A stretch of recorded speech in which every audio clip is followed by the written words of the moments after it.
Hello and welcome to today's Essential Together Huddle, staff training. Bonjour et bienvenue au caucus Formation du personnel pour favoriser les soins centrés sur la famille pendant et après la pandémie. Je m'appelle Shoshana Goldberg, je suis responsable principal de l'amélioration au niveau de l'équipe d'engagement auprès des patients et des partenariats à Excellence en Santé Canada et je suis heureuse d'être votre animatrice aujourd'hui. Cette séance est enregistrée. Nous sommes heureux de proposer ce webinaire avec l'interprétation simultanée. Pour entendre la voix de l'interprète, veuillez sélectionner français sur le menu d'interprétation au bas de votre écran. Nous vous invitons à vous exprimer dans l'une ou l'autre langue officielle pour partager vos questions, vos idées, vos commentaires dans la boîte de dialogue tout au long de la séance. Je voudrais commencer par reconnaître que nous nous réunissons sur un territoire habité par des peuples autochtones depuis la nuit des temps. En particulier, nous reconnaissons que nous émettons ce webinaire depuis Ottawa, qui est le territoire traditionnel et non cédé de la nation algonquine. Nous reconnaissons et apprécions profondément leur lien historique avec ce lieu et la possibilité de nous réunir ici aujourd'hui. Si ce n'est déjà fait, veuillez prendre un instant pour répondre aux 3 questions de sondage à l'écran. Veuillez dérouler la boîte afin de voir toutes les questions en anglais et en français et cliquez sur Soumettre pour nous envoyer vos réponses. Tandis que je présente nos conférenciers invités, je vous demande de prendre un moment pour vous présenter dans la boîte de dialogue en nous disant où vous vous trouvez aujourd'hui. Je suis heureuse de vous présenter les conférencières de Caregiver Care and Covenant Health. La docteure Jasmine Parmar est médecin spécialisé dans les soins aux personnes âgées, travaille depuis 1992 au programme de gériatrie spécialisée. Elle est professeure adjointe au département de médecine de famille de l'Université de l'Alberta et responsable médicale des soins à domicile et des transitions pour la zone d'Edmonton de l'AHS. La Dr Parmar a été très active dans l'élaboration et la mise en œuvre de programmes cliniques pour les soins des personnes âgées présentant des problèmes de complexité et de fragilité. Ses recherches portent actuellement sur le soutien des aidants, proches aidants d'aînés par le système de santé. Cécilia Marin est directrice principale des opérations dans le portefeuille des toxicomanies, de la santé mentale et des soins continus de Covenant Health. Elle assure le soutien de Uville Home et de l'hôpital auxiliaire Saint Joseph. Elle considère que les patients et leurs familles doivent être des partenaires sur un pied d'égalité dans les relations de soins au sein de notre système de santé, de nos communautés. Sa dernière réalisation consiste en une initiative de participation des familles qui vise spécifiquement à améliorer la participation des familles dans le soin des personnes prises en charge dans des foyers de soins de longue durée. Nous avons également nos productrices que nous remercions pour la gestion de cet événement, Gina Peck et Kelly Ripley qui gèrent l'événement en coulisses aujourd'hui. Je vous souhaite la bienvenue à tous et tout spécialement les patients, les résidents, les familles, les aidants et les partenaires de soins essentiels. Les caucus essentiels ensemble sont conçus comme un espace sécuritaire pour partager ce que vous apprenez, ce que vous avez fait, ce que vous avez vécu. C'est la possibilité de développer des liens entre des personnes qui occupent des rôles différents dans le secteur des soins et de la santé, de confronter des perspectives et des expériences différentes issues de milieux de soins différents, mais avec pour priorité partagée le retour en sécurité des proches aidants et de partenaires essentiels de soins.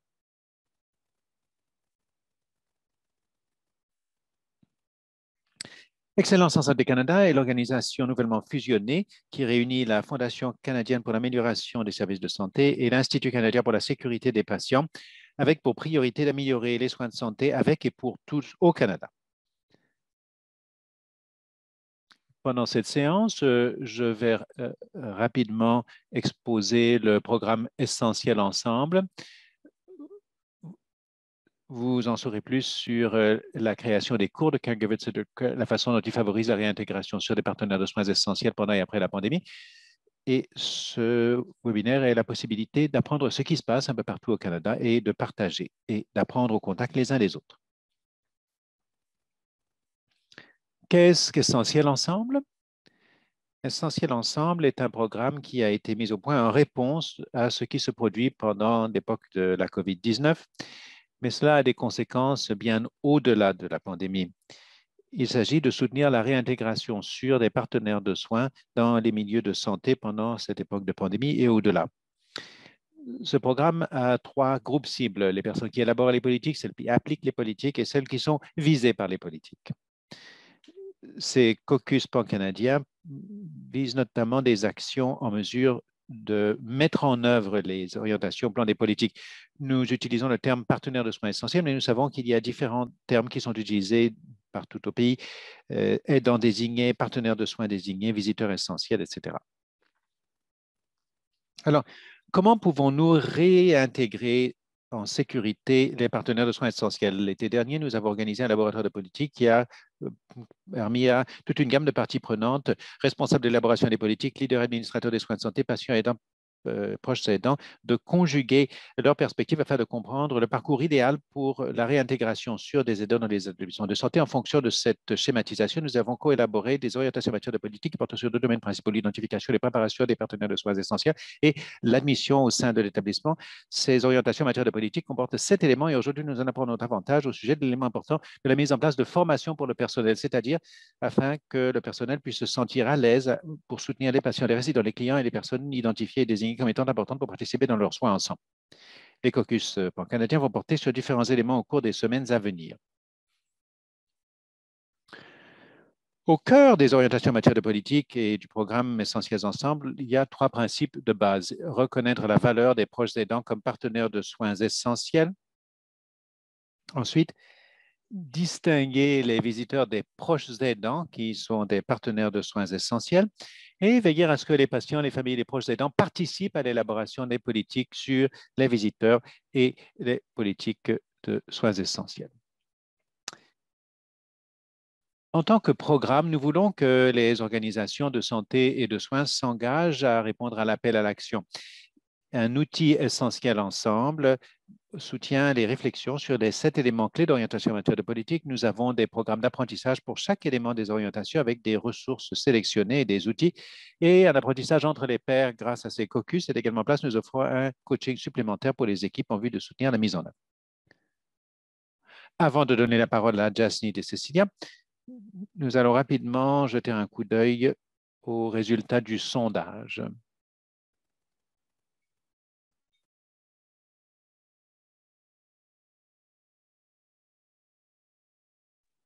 Alors, je vais donner la parole à Jasneet et Cecilia qui vont nous parler de leur travail au niveau de Caregiver Care. Je vous rappelle de partager vos réflexions, commentaires et questions dans la boîte de dialogue.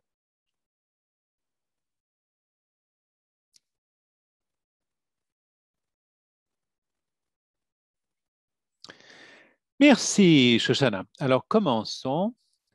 Nous allons faire une petite présentation. La docteure Palmer et moi-même allons passer en revue nos expériences, tandis que nous avons tâché de répondre à la situation afin de soutenir le personnel dans les centres de soins, hôpitaux, foyers de soins de longue durée, afin d'élaborer de bonnes relations avec les aidants essentiels. Il y a 21 ans que Ray Romano s'est exprimé sur l'avenir des services de santé. Il a déclaré que le système canadien de soins de santé ne serait pas pérenne sans le soutien des aidants familiaux non rémunérés. Je sais que je suis aidante pour mon beau-père qui est en phase terminale du cancer, mais j'ai également travaillé dans le système scolaire avec des familles qui ont des enfants handicapés. Le travail que font ces familles au niveau de la prestation de soins de longue durée, dans les services sociaux, le soutien que donnent les familles est vraiment extraordinaire, incroyable. Donc, nous avons voulu, dans cette présentation, évoquer les raisons pour lesquelles il est pertinent d'enseigner aux travailleurs de la santé comment soutenir les projets. Donc, nous voulons parler de la conception conjointe, la création de la formation. Nous voulons évoquer le résultat de cette co-conception, la formation de Caregiver-Centered Care et puis la formation facilitant les partenariats entre le personnel et les aidants familiaux. Donc, pourquoi? Pourquoi sensibiliser, pourquoi former le personnel de santé au niveau du soutien des aidants? Pour inspirer confiance dans une relation, il faut comprendre la situation en se mettant à la place de l'autre. Il est important que notre personnel et quiconque travaille avec les aidants les considère avec respect et compréhension de ce qu'ils fournissent. Donc, cette diapositive précise qu'un Canadien sur 4 est un proche aidant. On les désigne souvent comme étant les travailleurs de l'ombre. Donc, 25% des Canadiens sont aidants et fournissent de 75 à 90% des soins aux personnes vivant dans la collectivité. Et avant la pandémie de COVID, ils contribuaient à environ 30% des soins prodigués en milieu de soins collectifs. À l'arrivée de la COVID, notre première réaction a été de fermer les portes des centres et de ne pas autoriser les familles à y entrer. Il s'agissait d'une leçon immense pour nous tous, que si nous devions vivre une autre pandémie, ce n'était pas là la politique qu'il s'agissait d'adopter. Cela n'a été utile ni pour les proches aidants, ni pour les résidents des centres, ni pour le personnel en définitive. Quand je songe à notre centre qui est passé donc des repas à la salle à manger du jour au lendemain au service sur plateau dans les chambres, il a été très difficile de livrer des repas chauds aux résidents. Les proches aidants offrent 10 fois plus de soins que les personnes rémunérées. Quand vous songez à notre personnel, eh bien, les proches fournissent 10 fois plus de soins que le personnel. Et selon les statistiques de Statistique Canada de 2017, la docteure Janet Fass de l'Université de l'Alberta évalue cette contribution à 66,5 milliards de dollars au niveau donc des soins dispensés par les aidants, les proches aidants. Ces diapositives évoquent la lutte contre la COVID-19. La COVID-19 a créé beaucoup d'isolement, de solitude et a désorienté les proches aidants qui éprouvent déjà des difficultés. Quand nous les avons exclus des foyers, cela a été difficile pour les résidents et difficile pour les aidants.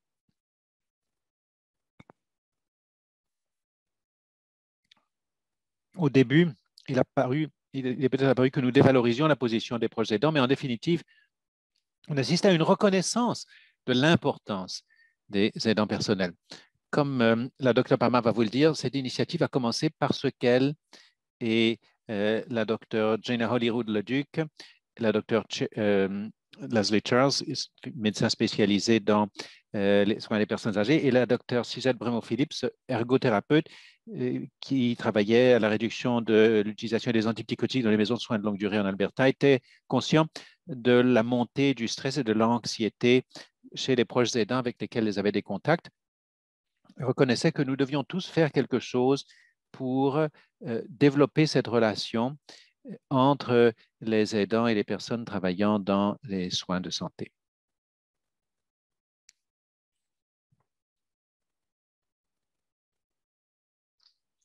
Voici un graphique qui montre que la hausse de la solitude et de l'anxiété. Comme vous pouvez le constater, la solitude, on assiste à une hausse de la solitude et de l'anxiété avant même la pandémie. Pendant la pandémie, 85% des proches aidants de l'Alberta déclarent qu'ils se sentent seuls et 54% qu'ils sont anxieux. On entend souvent parler du fardeau pour les proches aidants, mais l'anxiété et la solitude sont de meilleures mesures du bien-être. Se sentir seul est relié au risque de dépression, de démence, de mortalité prématurée. La solitude s'accompagne des mêmes risques pour la santé que la consommation de 15 cigarettes par jour. Est 2 fois plus nuisible à la santé que l'obésité et le risque de mortalité prématurée est de même que pour l'alcoolisme. nous autres, êtres humains, sommes des êtres relationnels et nous devons continuer d'entretenir des relations même lorsque nous vivons un phénomène comme la pandémie. L'anxiété augmente typiquement au fur et à mesure que les responsabilités en matière de soins augmentent et que l'énergie s'amenuise. Pour moi-même, au fur et à mesure que la pandémie se déroulait et que tout le monde était de plus en plus stressé, ce stress me gagnait et j'étais de plus en plus fatigué. Vous pouvez sentir que votre santé est compromise. Alors, nous devons faire en sorte de reconnaître comment nos aidants se débrouillent et s'en sortent. La docteure Parmar a participé à la création d'une évaluation pour les aidants. Il s'agit d'encourager les conversations avec les proches aidants tout autant qu'avec les personnes dont nous avons la charge afin de nous assurer qu'ils se portent bien et de voir ce que nous pouvons faire. J'aime beaucoup que notre personnel nous dise l'épouse d'un tel a l'air très fatiguée quand elle arrive à l'établissement ou elle oublie certaines choses. Donc, immédiatement, nous serrons les rangs autour de cette personne pour veiller à ce qu'elle se sente bien et déterminer s'il y a des mesures de soutien supplémentaires que nous pouvons prendre. Alors,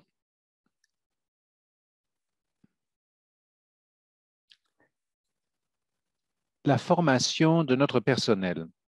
Lorsque j'ai commencé l'initiative de participation des familles dans notre centre, l'une des premières choses que j'ai faites, ça a été de recenser les résidents, les familles et le personnel pour voir s'ils estimaient que cette initiative représentait une bonne idée, quelles étaient certaines de leurs inquiétudes. Et bon, du point de vue de notre personnel, il y a une chose dont on a beaucoup parlé, c'est que certains d'entre eux redoutaient d'avoir des entretiens avec les familles. Les familles posaient des questions auxquelles ils ne pouvaient pas répondre, ou bien, puisque beaucoup de notre personnel, des membres de notre personnel ont l'anglais comme langue seconde, ils redoutaient de ne pas pouvoir communiquer avec les proches aidants.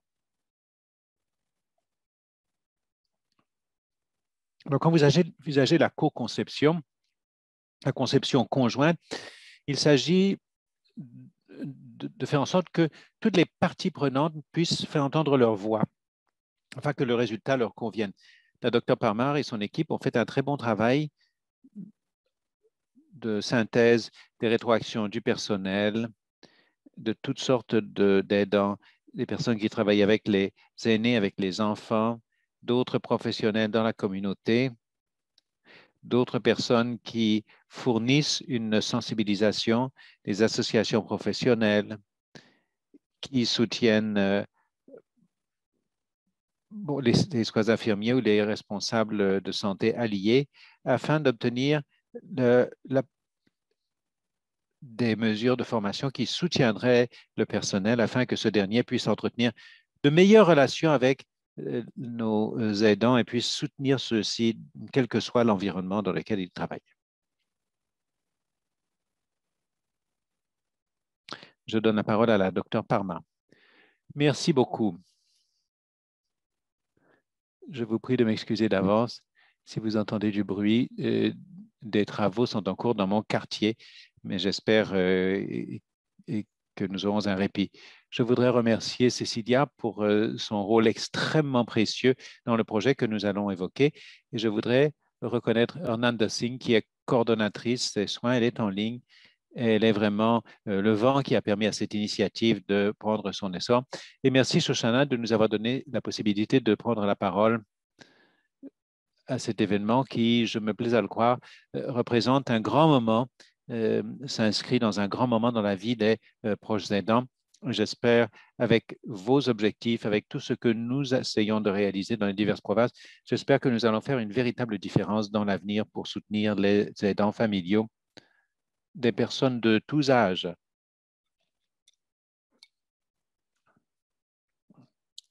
Et des personnes prises en charge de tous âges.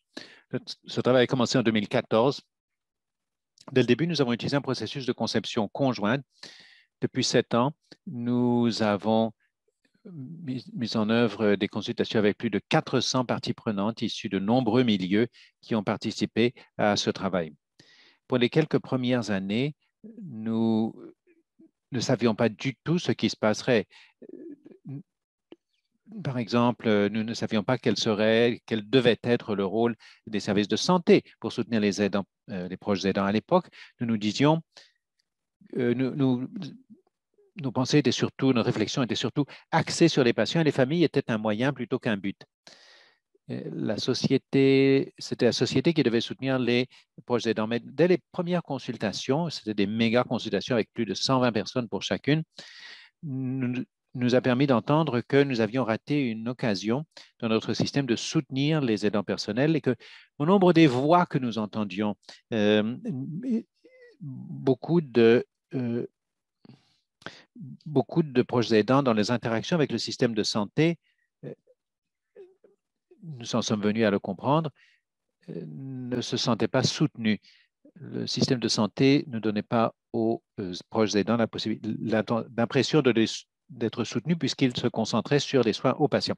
Ça nous a pris quelques années pour faire la synthèse de ces informations et nous demander quelles seraient les prochaines étapes. En 2018, nous avons enfin pu faire la synthèse de nos travaux et que nous nous sommes penchés sur les domaines qui se situaient au sein du système de santé et dans lesquels les aidants personnels pourraient recevoir un soutien. Nous avons validé notre cadre de compétences en 2019. Je vais vous partager ce cadre de compétences basé sur des domaines de compétences. L'année suivante, nous avons entamé la mise en œuvre, la mise au point plutôt de la formation. Et enfin, à l'automne de l'an dernier, nous avons mis en place notre programme de formation fondamentale, mais la pandémie est intervenue et ce travail était en fait prophétique. Nous ne savions pas pré-pandémie que ce travail deviendrait tellement utile pendant la pandémie. Ce que nous essayons déjà de faire a été en fait alimenté, enrichi par ce que nous entendions dire partout au pays. Cette année, nous allons continuer la diffusion et la mise à l'échelle. Un modèle de COVID pour les fournisseurs de soins pour soutenir les soins axés sur le patient et la famille. Donc, on parle de caregiver-centered care. Cela peut-être prête à confusion parce qu'on parle des soins axés sur le patient et la famille. Mais avec l'apport des parties prenantes, nous avons créé ce terme et ajouté une définition parce que les soins axés sur les patients et la famille tiennent compte des familles, mais ne se concentrent pas particulièrement sur les besoins des aidants, des proches aidants, plutôt sur les besoins des patients. Et on s'attend à ce que les proches aidants répondent à ces attentes. Alors, qu'est-ce que les soins axés sur les proches aidants? Ce sont des soins centrés sur la personne pour les proches aidants. La définition qui a été acceptée par un grand nombre de parties prenantes et qui s'inscrit dans notre document de travail, c'est une relation de travail collaborative entre les familles et les prestataires de soins de santé pour favoriser le bien-être des proches aidants, pour les soutenir dans l'exercice de leur rôle, mais pour maintenir leur propre santé. Et maintenant, on parle de l'établissement d'un partenariat avec les proches aidants dans les prises de décision en matière de soins, la gestion des soins et le soutien. Alors, quel est ce cadre des compétences de la formation axée sur les proches aidants? Ces éléments sont présentés sous forme de centre et nous reconnaissons, ceci c'est pré-pandémie. Pendant la pandémie, il est devenu encore plus apparent qu'il existe une différence entre les familles et les proches aidants. Il y a une différence entre les visiteurs et les partenaires de soins essentiels. Ce domaine en particulier évoque la reconnaissance par les aidants personnels que les personnes qui dispensent les soins au niveau des handicaps physiques, maladies mentales. Donc, vous avez peut-être une grosse famille, mais il y a quelques personnes qui souhaitent recevoir un soutien. Ce sont les personnes que nous voulons signaler aux fournisseurs de soins en disant, voilà les personnes que vous devez mobiliser, avec lesquelles vous devez participer, afin de comprendre qui elles sont, ce dont elles ont besoin, et de les soutenir. Et ce faisant, ce que nous avons fait dans ce domaine, bon, Cécilia vous a partagé nos efforts en vue donc de reconnaître la contribution énorme des proches aidants à tous les niveaux de la prestation des soins. Le deuxième niveau, qui n'est ni plus ni moins important, c'est la communication avec les proches aidants. Et le troisième, l'établissement de partenariats avec les proches aidants. Ceci est devenu un slogan parce que nous reconnaissons que les proches aidants sont des partenaires de soins. Il faut les intégrer à l'équipe de soins, mais cela ne suffit pas. Ensuite, il y a la résilience au sein des proches aidants, chez les proches aidants. De quoi ont-ils besoin pour soutenir et alimenter le rôle de prestataire de soins que nous souhaitons intégrer dans le milieu hospitalier, mais également le fait, l'évaluation des besoins de soutien est, nous savons que c'est au cœur de les soins axés sur la personne. Il y a donc la navigation dans le système. Il s'agit non seulement de soins d'orientation, mais également de balisage. Nous avons une grande initiative dans l'Alberta animée par nos médecins spécialisés dans les soins de base. Il s'agit donc de favoriser la navigation dans ce système par un balisage. Ce n'est pas la responsabilité d'une seule personne, c'est notre responsabilité à tous. Et enfin, l'amélioration de la culture et du contexte des soins. Nous avons besoin de personnes comme Cécilia qui sont dans des postes de direction. Et je suis très heureux, Shoshana, de voir votre cadre de politique. C'est essentiel. Il faut changer le contexte des soins afin que nos fournisseurs de soins fassent ce que nous leur demandons. Chacun de ces domaines, en outre, comporte des indicateurs. Donc, il ne s'agit pas d'un exemple isolé. Nous sommes en train de mettre au point les 3 paliers de la formation Caregiver Center Care. Nous en avons mis au point un premier, la formation de base qui a été dispensée dans tout l'Alberta. Nous avons plus de 100 personnes qui participent, enfin, nous avons eu plus de 100 personnes participer donc à la co-conception et de plus en plus dans les milieux de santé, cela s'inscrit dans la formation, parfois obligatoire pour le personnel, dans l'orientation et l'intégration du personnel. Je remercie encore Excellence en Santé Canada d'avoir inclus cet élément dans le module essentiel ensemble. Nous avons également un module COVID et maintenant nous mettons au point, c'était notre intention originale, une formation avancée pour les membres du personnel qui passent beaucoup de temps auprès des proches aidants, des personnes comme les gestionnaires de cas dans les soins à domicile, les thérapeutes récréatifs, les travailleurs sociaux, le personnel qui passe beaucoup de temps au contact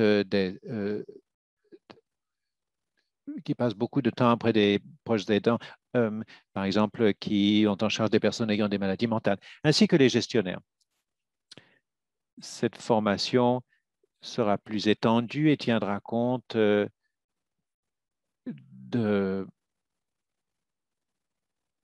tous les indicateurs cliniques pour les compétences. Et enfin, l'élaboration et le recrutement d'une 60aine de champions au sein du système de santé pour soutenir la diffusion de ce travail. Alors, restez à l'écoute. La formation avancée sera rendue publique d'ici la fin de cette année et nous recrutons des aidants et champions de soins. Donc, cette formation est disponible gratuitement en ligne à caregivercare.ca. Nous l'avons ouverte au 30 mai. N'hésitez pas à y monter la formation en matière de COVID-19. Et si elle vous paraît utile, aidez-nous à la diffuser. Si vous vouliez participer à des groupes de parties prenantes, le nombre de participants augmente chaque jour dans la conception conjointe de cette formation des champions. Alors donc, n'hésitez pas à nous tendre la main. Nous serons heureux que vous vous joigniez à nous. Plusieurs provinces participent d'ores et déjà. C'est un travail partagé, un travail de co-conception, un travail pour tous. Donc,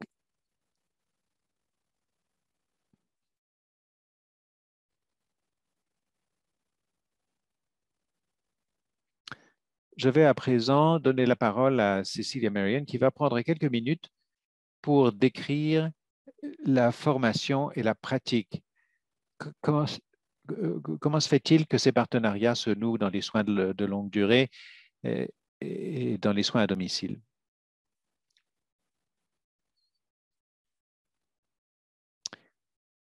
L'un des centres auxquels je travaille, dans l'un des centres auxquels je travaille, nous voulions conjuguer les efforts des aidants et du personnel. Donc, nous avons commencé une initiative appelée Participation des familles. Dans ce que nous envisageons de modifier les politiques, il fallait que cela se produise. Par exemple, nous avons eu des gens qui, dont les proches s'en étaient occupés à domicile et qui avaient utilisé tout l'équipement comme des ascenseurs, des transferts.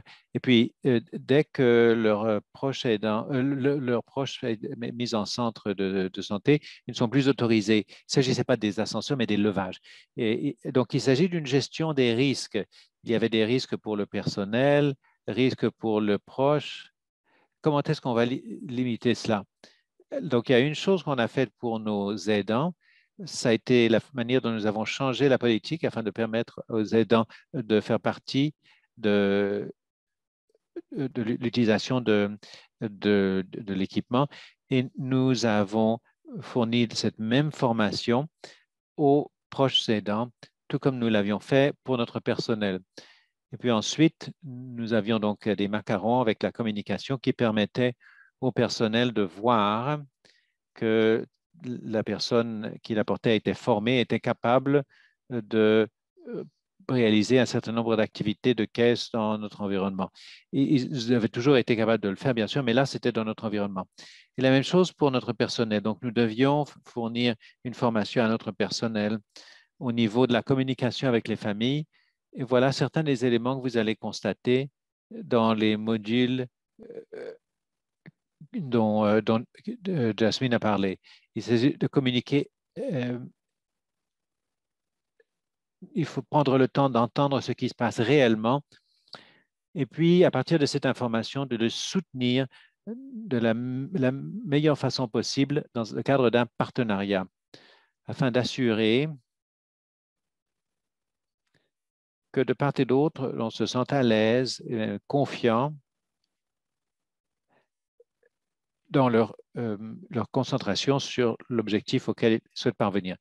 Avec la COVID-19, nous avons très rapidement pris conscience du fait que nous devions faire revenir les familles et les proches aidants dans les établissements. Nous avons vu des gens afficher une détérioration brutale de leur santé. Nous avons constamment communiqué avec nos familles au moins une fois par semaine. Lorsqu'il a commencé à neiger, on envoyait peut-être deux ou trois messages par semaine afin que les gens sachent ce qui se produisait. Et enfin, nous avons évalué spécifiquement pour chaque personne s'il était important qu'elle se rende sur le site, même si les ordres du médecin hygiéniste en chef prévoyaient que dans la plupart des cas, il ne convenait pas d'héberger les gens des sites. Nous avons évalué le risque pour les résidents et leurs proches et la nécessité éventuelle pour eux d'être ensemble. Donc, si c'était le cas, nous avons fait en sorte que les proches aidants puissent intervenir, par exemple au repas, favoriser la communication avec d'autres proches, les appels sur Zoom, avoir un aidant désigné qui organise des appels Zoom avec le résident ou toutes les personnes qui ne peuvent pas se rendre sur le site. Et je crois que dès qu'on l'a fait, donc quand nous avons fait cela, l'environnement au sein des sites a changé. Il y avait moins de stress et j'ai beaucoup apprécié de voir les cas où les proches aidants arrivaient. Les membres du personnel étaient très, très excités de les voir. Vous êtes de retour, vous êtes de retour. Et cela revient aux relations. Cela signale bien les relations qui s'étaient développées pendant les années avant la COVID avec le programme de participation des familles. Donc, je crois que la famille est essentielle et doit faire partie de tout ce que nous faisons dans notre système. Merci, Cécilia. Bon, faute de temps, très brièvement, je vais vous dire que nous avons introduit cette formation dans les soins de longue durée dans la zone d'Edmonton. La pandémie de COVID y était peut-être pour quelque chose, mais l'esprit de notre concentration, c'est-à-dire nous sommes très, très conscients de la présence des proches aidants. Nous utilisons la grille d'évaluation des risques pour identifier les proches aidants à risque. Et nous avons amélioré très considérablement les soins de répit. Il s'agit d'un projet pilote qui est en cours. Nous pensons que les proches aidants se sentent aussi en sécurité que possible, parce qu'ils ont le choix. Si quelqu'un souhaite en apprendre davantage sur notre travail, notre projet pilote, sur les soins à domicile et les soins de longue durée, n'hésitez pas à m'écrire. Shoshana, je vous rends la parole. Merci à toutes deux. Nous avons à présent la possibilité de répondre à quelques questions. Je vois que quelques-unes nous sommes parvenues dans la boîte de dialogue. Je vais en donner lecture. Alors, une question de Jennifer Simon. Quel était le critère pour l'évaluation l'évaluation et comment cela s'est fait, s'il fait de façon claire et inclusive? Donc, est-ce que vous posez une question sur le processus de co-conclusion et l'inclusion de différentes parties prenantes dans la validation des compétences de base? Je veux être sûr d'avoir bien compris.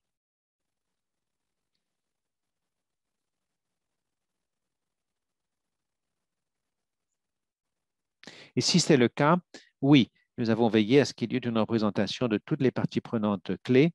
Comme je l'ai dit, chacune de ces réunions, symposiums, faisait l'objet d'une représentation transversale, représentation exhaustive. Nous avons veillé à ce que tous les milieux de soins privés, publics, soins à longue durée. En fait, je vais m'arrêter parce que je crois que cette question s'adresse plutôt à Cécilia et que les soins à domicile étaient représentés. Nous avons veillé à ce que 25% des personnes à toutes ces réunions étaient des proches aidants. Un autre élément, près de 60% de notre personnel général sont également des proches aidants. Alors, il y a 50 à 60% qui, la plupart, offrent un apport très intéressant. Donc, vous recherchez des critères d'évaluation. Notre évaluation, je dirais, était plutôt holistique et très individuelle. Je sais que notre personnel infirmier a éprouvé des difficultés à ce niveau de leur travail quand la COVID s'est produite parce que c'est très ambigu. Donc, nous étudions la santé physique des gens. Est-ce qu'ils s'alimentaient? Nous étudions leur santé affective. Est-ce qu'ils étaient dynamiques? Est-ce qu'ils paraissaient tristes? Est-ce qu'ils parlaient moins qu'avant? Donc, c'était vraiment beaucoup d'observations au niveau donc, du comportement de la personne avec une évaluation, mais limitée de la santé physique. Mais cela ressortait souvent dans le comportement. Parfois, les comportements s'intensifiaient, parfois, au contraire, la personne se repliait sur elle-même. Donc, de ce point de vue-là, comment les gens se portaient au niveau de leur santé mentale, de leur santé psychologique et de leur santé physique. Et je vais vous donner un exemple d'une famille avec laquelle nous avons souvent travaillé parce qu'il y a donc des problèmes de santé mentale d'une génération à l'autre pour les enfants de sexe féminin dans cette famille. La personne vivant dans le centre avait déjà une certaine angoisse quand elle n'a pas pu montrer plutôt voir leur médecin de famille. Le médecin de famille était également très anxieux. Il nous téléphonait constamment pour avoir des informations sur leurs proches. Et quand nous avons tenté de faire des visites Zoom, elles n'ont pas été très efficaces parce qu'il y avait beaucoup trop d'anxiété. Donc, sur cette base seule, nous avons évalué qu'il était très important de faire participer les proches et de démarrer des visites sur place afin que la personne qui habite dans le centre voit son anxiété réduite parce qu'ils ne comprenaient pas pourquoi leurs proches ne les visitaient plus. Ils commençaient à se sentir abandonnés et les proches ne pouvaient pas communiquer cela par une conversation téléphonique ou une conversation sur Zoom. Alors, il s'agit vraiment c'est un projet qui est vraiment holistique quant à votre évaluation. Cela répond-il à votre question? Oui, merci beaucoup. Je voudrais que nous puissions poser une dernière question de Virginia Collins. Comment cette formation peut-elle être adaptée pour les personnes qui sont en état de grossesse ou d'accouchement? On pourrait donc parler d'autres milieux. Comment le personnel peut-il être adapté à certains secteurs? Je suis très heureuse que Virginia ait posé cette question. Merci de l'avoir choisie, Josana. Lorsque nous avons créé cette formation, nous avions identifié les domaines de compétences, nous avions un cadre de compétences, et quand plus de 100 personnes ont conjugué leurs efforts pour mettre au point cette éducation, ce qui est ressorti, c'est que nous devions d'abord développer ce que nous considérions comme une budget pour tous les secteurs de la santé. On ne voulait pas que nous nous concentrions sur les proches aidants uniquement des adultes âgés ou des fournisseurs de soins qui ont en charge les proches aidants s'occupant de proches ayant des problèmes de maladie mentale. On voulait travailler dans l'ensemble du système parce que la recommandation qui est remontée jusqu'en haut de la liste est la suivante. Nous n'avons rien dans le système de santé qui présente officiellement les fournisseurs de santé,